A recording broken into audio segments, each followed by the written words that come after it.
નમસ્કાર, હું છું આનંદ શુક્લ. રિયલ વોઇસ ઓફ ઇન્ડિયામાં આપનું સ્વાગત છે. આજે સશક્ત પરિપ્રેક્ષ્ય અને સત્યનું અનાવરણમાં કેટલાક ન્યૂઝ જોઈએ. રામ મંદિરની પ્રાણ પ્રતિષ્ઠા બાદ સૌથી પહેલી રેલી ઉત્તર પ્રદેશના બુલંદશહેરની અંદર પીએમ મોદીએ સંબોધી અને આ રેલીની અંદર રામ મંદિર અને કલ્યાણસિંહ બંનેને સૂચકપણે યાદ કર્યા.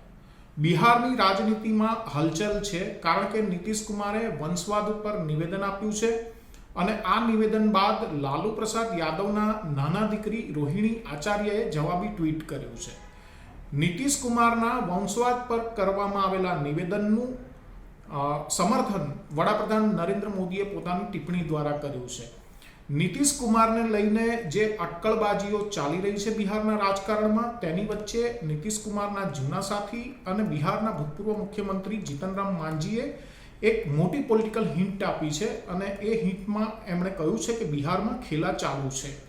પશ્ચિમ બંગાળમાં મમતા બેનર્જી અને કોંગ્રેસ વચ્ચેની જે ખેંચતાણ છે અને બેઠક વહેંચણી મુદ્દે જે સમજૂતી બની નથી, એ સમજૂતી ઉપર ટીએમસીના નેતાએ નિવેદન આપ્યું છે અને આના માટે કોંગ્રેસના પ્રદેશ પ્રમુખ પશ્ચિમ બંગાળ ખાતેના અધીર રંજન ચૌધરીને તેમણે વિલન ગણાવ્યા છે.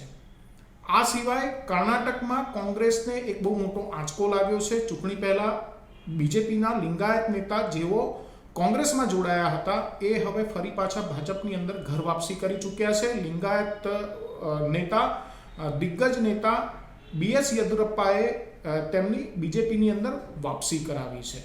આ સિવાય મધ્યપ્રદેશની અંદર મુખ્યમંત્રી તરીકે મોહન યાદવની સરકાર આવી છે અને આ સરકારની અંદર મંત્રીપદ નહીં મળનારા એક વરિષ્ઠ ધારાસભ્ય ગોપાલ ભાર્ગવ એ હવે કથાવાચકના રોલમાં જોવા મળી રહ્યા છે. આ તમામ વિષયો ઉપર આપણે આજે સશક્ત પરિપ્રેક્ષ્ય સત્યના અનાવરણની અંદર ચર્ચા કરીશું.